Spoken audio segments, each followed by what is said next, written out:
我最喜欢的外网变形金刚博主焦贝说它是最好的 MP 风格 G1 擎天柱。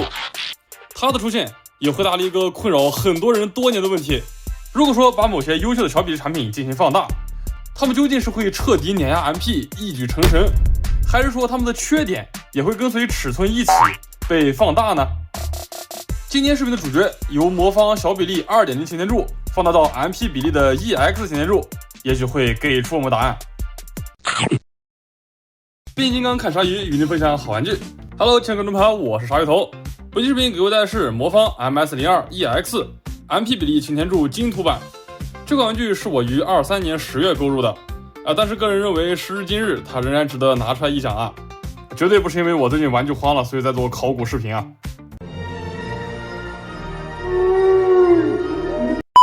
这款玩具基本上就是魔方将自家的小比例 2.0 擎天柱放大到了 MP 比例，然后重新赚了我700块钱啊。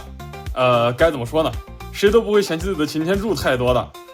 虽然这款基本上就是魔方自家小比例的改模放大产品，但是它的美型度我怎么越看越觉得不如小比例呢？我感觉整体显得更加宽体了，肩膀和大腿的比例好像变得更加宽了，而它的胸腰部分我也觉得显得更方了。头雕方面它也基本上就是照搬了小比例头雕进行了放大这点我觉得真的很蠢，天线依旧是朝内歪的，眼睛的平面感也显得太强，感觉有点无神啊。口罩和头盔贴近的部分甚至还有2条缝隙会透光。说实话，这个头雕我觉得做的其实已经非常好了但是我希望它能够做得更好啊。为什么不直接 Q MP44 的头雕呢？这就像是考试时有一份完美答案摆在面前，魔方却还是要坚持自己的选择魔方你可真是个好学生啊。反观 T 这个坏同学只是靠抄答案提高了自己的分数而已肯定不如咱魔方坚持原创的好啊。既然说到了 MP44， 这边拿出我自己喷涂的万象 MP44 和魔方大比例进行简单的对比。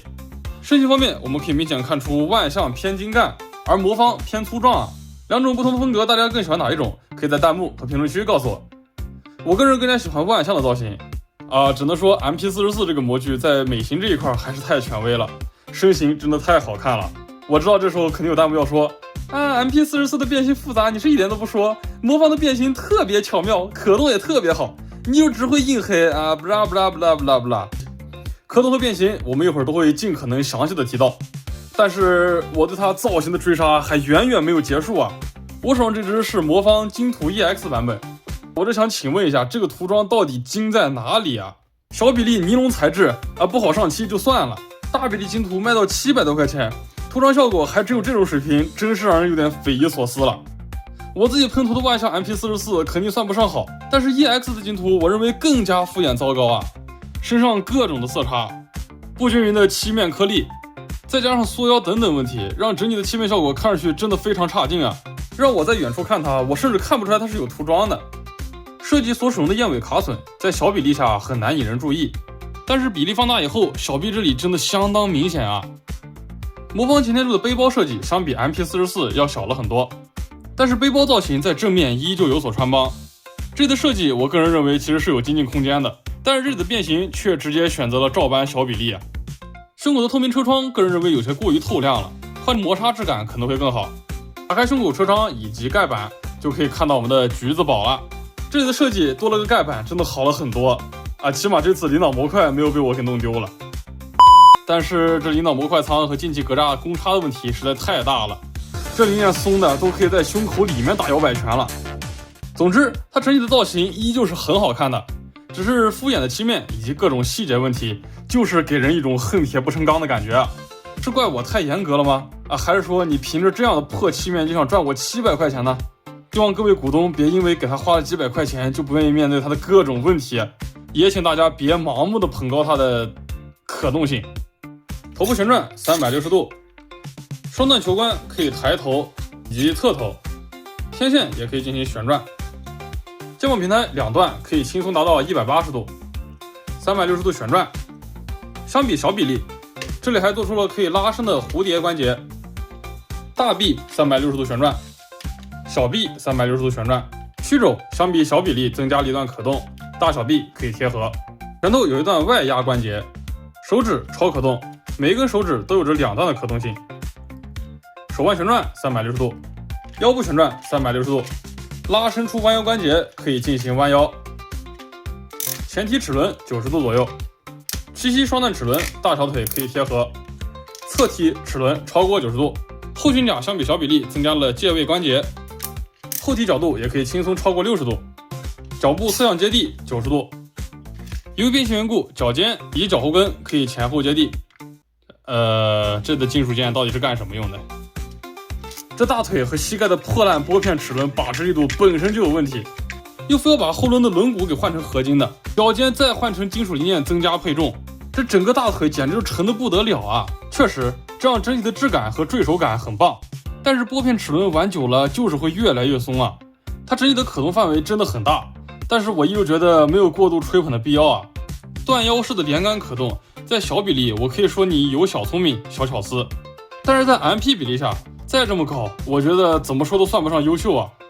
使用腰部多余空间做双关节连杆可动，肯定是好过什么可动都不做的。但是我也真心觉得没有必要把这种弯腰关节捧上神坛啊！我把万向的腰拉出来，它也能弯着90度呢。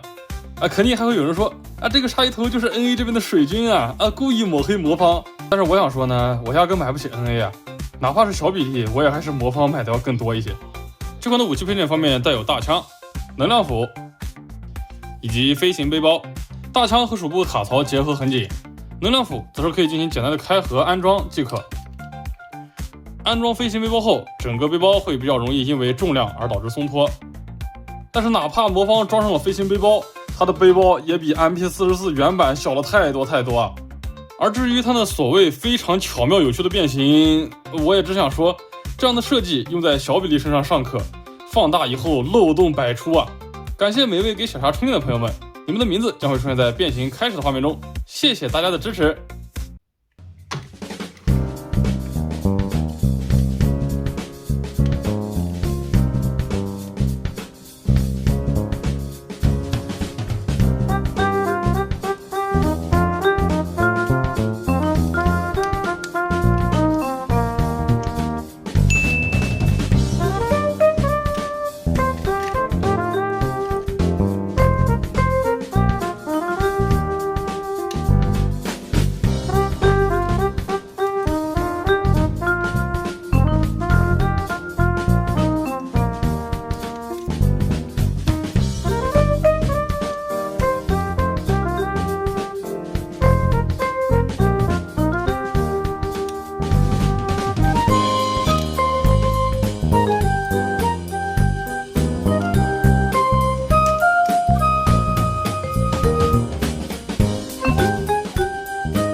它的变形手感甚至还不如小比例啊！我在之前魔方小比例 2.0 那期视频中就有说到，魔方擎天柱的这套设计非常依赖尼龙材质，甚至可以说二者是相辅相成的。依赖韧性的连杆变形，非常需要尼龙的柔韧性作为保底啊。变形设计方面，我们依旧从上半身开始看起，头部和胸口位置部分零件相比小比例做出了部分改动，但是整体大差不差，无伤大雅。载具可以开门，后视镜和烟囱比较松但是我不是很在意这两处地方，所以无所谓吧。它手臂的变形我真的不是很喜欢，它手臂的变形相比起小比例更容易把人搞晕小臂平转和双段曲肘的增加，让变形更加需要考虑哪个地方该转，哪个地方不该转了。背包细薄的连杆和进气格栅的连杆，多少还是让人有点担心的。但是上半身整体的变形，个人还算是比较喜欢的。下半身轮子以及腿部后侧的变形，必须使用韧性才能够完成。而连杆这里的硬塑料变形后非常容易白痕，脚部、车厢和加油箱变形有所改模，整体和小比例差距也不算很大。车尾卡扣结合的比较紧，但是也比较难以扣合在整体造型方面，我觉得魔方的车型其实真的很棒，车轮的滚动性也相当好，车尾非常平整，比 MP44 要好很多很多整体也没有过于破碎的感觉。我认为魔方擎天柱的变形设计其实是一种比较依赖尼龙材质的作弊变形，细长的连杆依赖韧性以及内外翻的变形，有人可以接受，但是我如今认为 MP 比例下这样的设计真的算不上多么高明它的人形涂装敷衍，造型也有很多问题。但是话又说回来了，万象 MP44 因为变形太过复杂，喷过漆以后我就不愿意再把玩它太多了。哪怕魔方擎天柱有着各种各样的问题，目前综合看来，它在我心里依旧是比较优秀的 MP 级擎天柱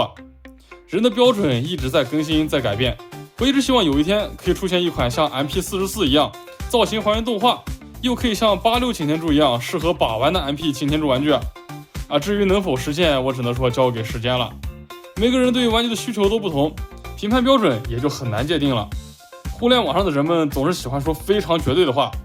MP44 人形无敌，就是究极答案，官方出手碾压一切第三方。有人说魔方变形简单，人形很棒，综合最强，44太碎了还卖那么贵就是垃圾等等等等我想说的是，每一款玩具其实都各有优劣，按照个人喜好选择即可没必要把某一款捧上天造成神其实视频做到这里我也觉得很感慨，当年我其实是很喜欢这款玩具的，但是随着我玩到的好玩具越来越多，我对于玩具的要求也越来越高了，得到它时候的那种开心似乎也一去不返了我还是很爱我的擎天柱的，但是现如今我真的觉得它不值700多块钱卖个400-500差不多得了。结论就是魔方大比例，变形简单，造型也不错，但是能否接受它的变形设计可能因人而异。各种可动设计我认为放在 MP 比例身上也不值得被吹捧成神拉胯的齿轮和敷衍的涂装表现让我认为它与700元的售价不是那么匹配了。好的，那么这就是本期视频的全部内容了，感谢您的观看。如果说您喜欢我的视频，可以点赞3连，关注我，这对我真的很重要。我是海头，希望带给您更好的魔方分享视频，我们下期视频再见啦，拜拜。